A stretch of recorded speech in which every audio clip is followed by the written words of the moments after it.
Hello, welcome to Scrap Time, episode 1011. My name is Christine, and on today's episode, we have a demo from Pebeo. Hi, my name is Kira Sly, and I'm a certified product specialist with Pebeo Mixed Media. And today I am going to use a liquid art panel, which is a specially developed gessoed board with a raised edge. And we use this with these liquid paints because they're pourable and you don't want them to run off the side of your canvas. So I have a selection of paints here that I'm going to pour in just a moment into the liquid art panel. This is called Moon Paint. It's got a beautiful swirling color, and what we're going to do first is stir it because it has mica in it. And we'll want to make sure that all the mica is mixed into the paint because sometimes it can settle a little on the bottom. It's heavy. So a popsicle stick is fine. And then we'll just start pouring it out. And then some of us, we like to tip it over, get all the product out of the bottle. This paint is called Ceramic, and it has a beautiful enameled glossy finish with none of the mica in it, so it's got a completely different look. But you'll see that when it touches the other paints, it causes interactions, and that's why we like to use them together. So we're going to do the same thing, stir this up.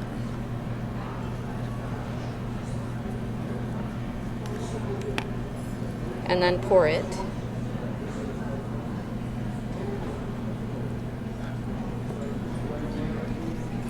And you can see where they touch each other on the sides here, that you start to get this beautiful lacy effect.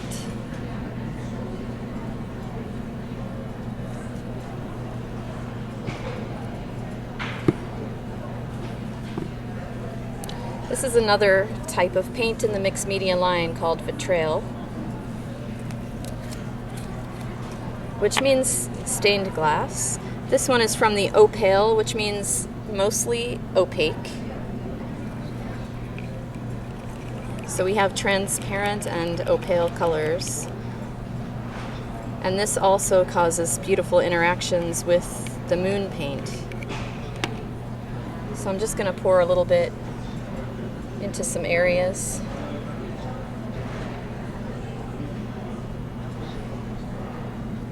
And let it develop, and you'll see it also causes that lacy, beautiful effect.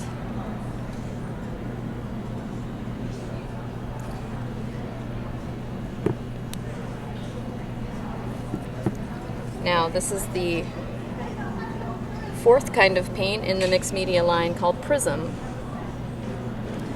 And Prism paint also has mica particles in it, and also needs to be stirred because many times the mica will fall to the bottom. See the chunk there? So we'll just stir that for a moment and get all the mica off the bottom.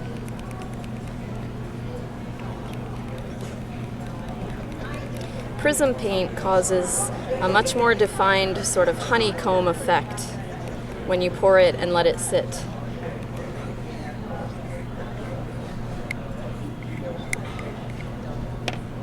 So I'm going to put it over here.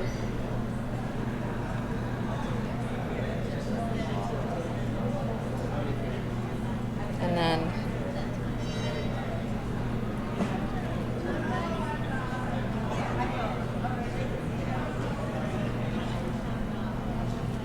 let it all dribble out. And as we fill the edges of the canvas, a lot of times we'll take a stick and just bring it all the way out to the edge. Make sure that it's covering the whole liquid panel. This kind of paint, you don't want to use a paintbrush usually because it needs to be thick for the chemical process that causes all the fun stuff to happen. You need to have a certain amount of thickness of paint in order to see everything happen. So As a last touch in these little spaces here, I'm going to use just another color of prism for accent.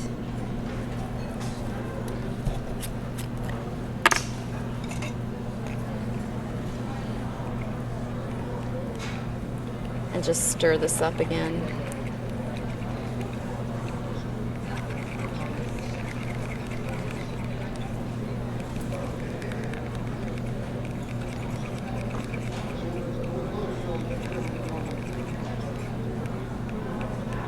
This one is quite chunky, and that's all right. If that happens, it's normal. Some are more settled than others. You just have to keep stirring until it incorporates all the mica particles into the paint.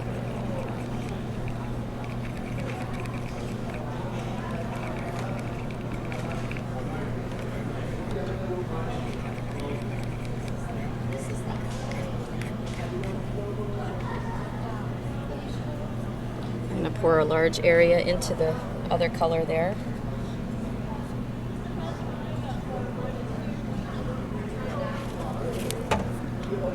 And then I'm just going to allow it to drip and maybe fling some around with my stick.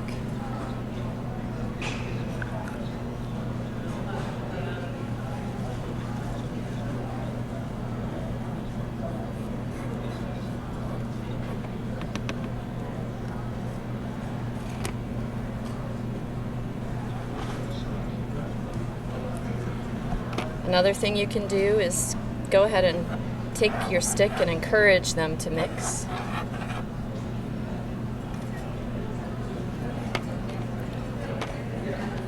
Depending on where you want to keep your colors or let them mix together, you can go back and pick up your other popsicle sticks. Push the color out to the edge of the canvas.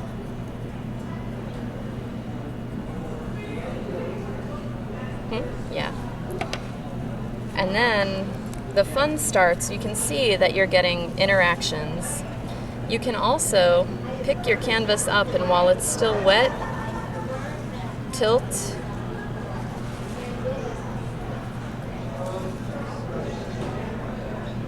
and play and get those colors to swirl and mix and interact with each other. Stretch and elongate. If you see something happening and you want more, you can drag it out.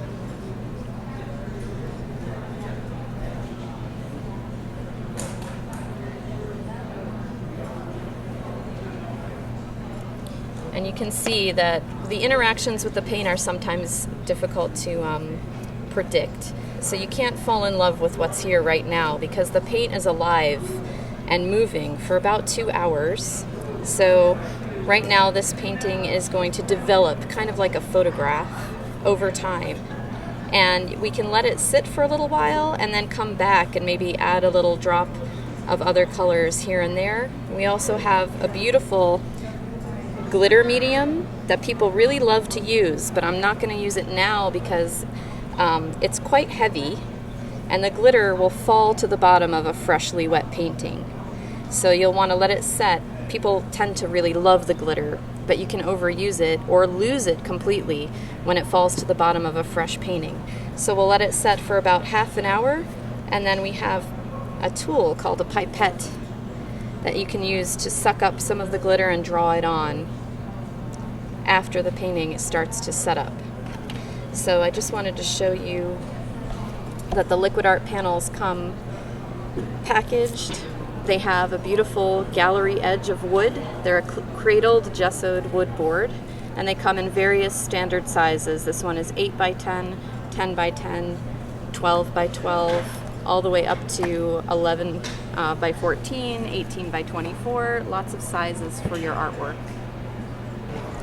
So once again, we're going to do some glitter now. It's been about half an hour, so you can see how the painting has changed a bit and developed over time. And the glitter medium comes in this sort of antique silver color, but you can also dye it to any color you like using Betrayal paint, because it is a Betrayal medium, kind of like a gel medium. But with the pipette, we can now come in and lay down defined areas of it. and it will more or less stay where I put it at this point, rather than sinking and getting lost in the painting.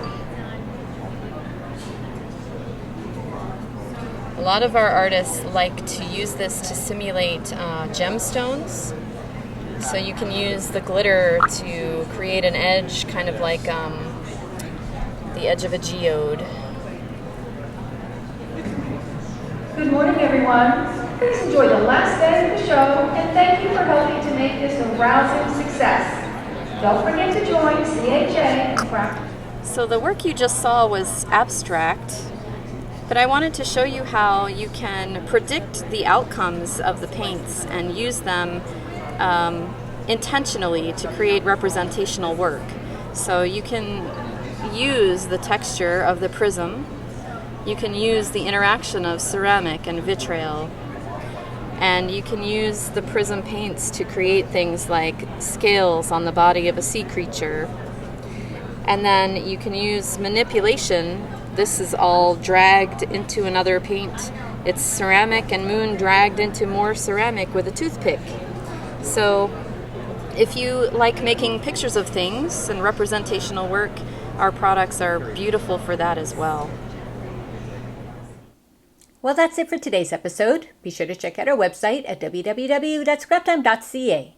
And on our next episode, Wendy Vecchi is showing us a faux gilded technique. So please join us. Thanks for watching Scrap Time.